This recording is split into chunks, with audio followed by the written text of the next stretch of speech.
Hello जी, welcome GMD education information channel. So आज एक नया रूल सिखाने जा रहा हूँ मैं आप लोगों को।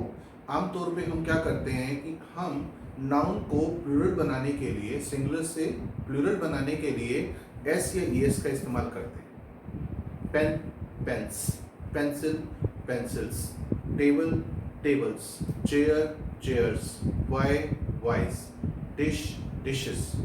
बहुत आसान तरीके से हमें बता दिया जाता है एस और ईएस लगा देना है। कई बार क्या होता है कि हम M A N, man, man, M E N ऐसे कर देते हैं, यानी कि ए का ई कर दिया, एस ई एस नहीं लगाया। तो अलग अलग तरीके होते हैं। पर कई बार क्या होता है कि हम सिंगुलर से जब प्लूरल बनाते हैं तो उसका मीनिंग ही चेंज हो जाता है और हम समझ नहीं पाते गलती हुई कहाँ हमसे। अगर मैं सिविल सर्विसेज की बात करूं, वहाँ पर आपको 300 मार्क्स का इंग्लिश का पेपर आता है।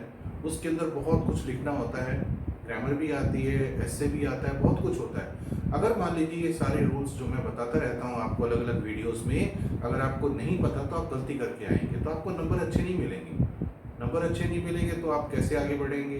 तो इसलिए मेरे हर वीडियो को देखिए, जो जो चीज़ें मैं बता रहा हूँ ये बारीकियाँ हैं।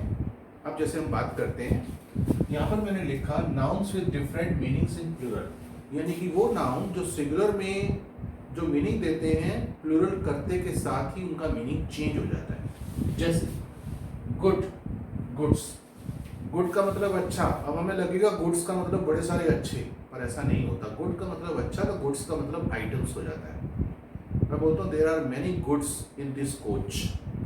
इस ट्रेन के डिब्बे में बड़े सारी चीज़ें हैं, बड़े सारी आइटम्स हैं। तो गुड के साथ, यानी कि इसका मतलब ये हुआ कि हमें गुड सिर्फ अच्छा, थोड़ा अच्छा, ज़्यादा अच्छा, एक अच्छा, दो अच्छा, जैसे भी आपने यूज़ करना है। He is very good.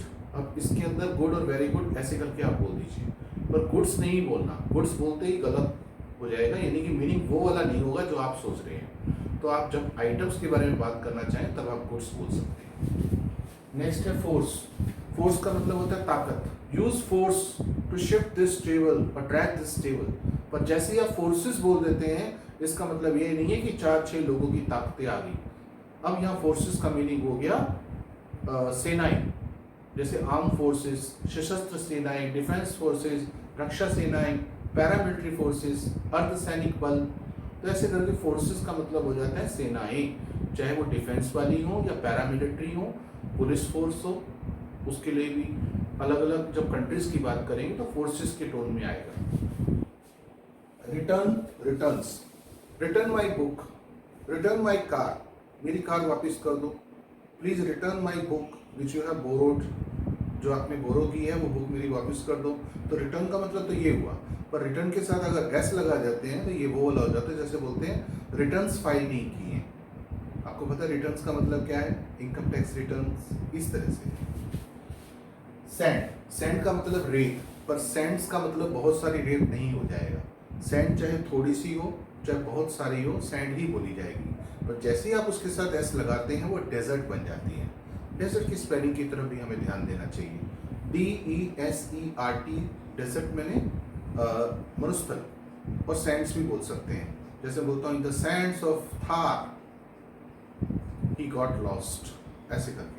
तो यहाँ पर डेजर्ट में सिंगल एस आएगा, क्योंकि जैसे ही आप उसको डबल एस करते हैं वो स्वीट डिश बन जाती है। वाटर, वाटर का मतलब पानी, हम सबको पता है, पर जैसे ही उसके साथ एस लगा देंगे तो वाटर्स बन गया, और वाटर्स का मतलब होता है सी, समुद्र। In the waters of Arabian sea somewhere that ship sank. उसके बाद है अल्फाबेट। अल्फाबेट का मतलब होता है वर्णमाला।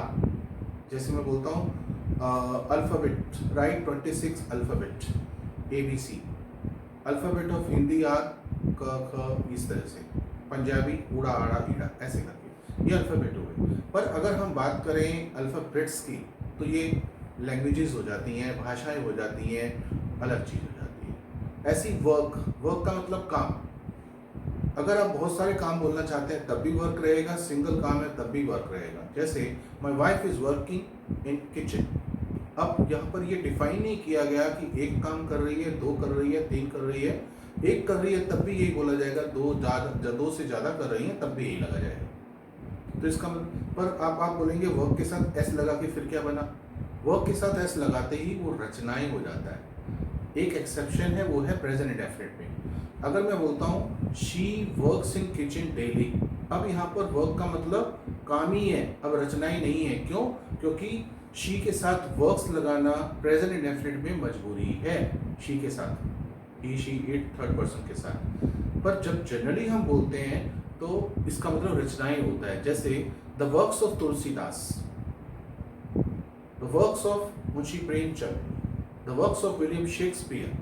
तो ऐसे वर्क्स का मतलब रचनाएं हो जाता है, जो कुछ उन्होंने लिखा। तो उम्मीद है कि ये वीडियो भी आपको थोड़ा फायदा देगी। Thank you.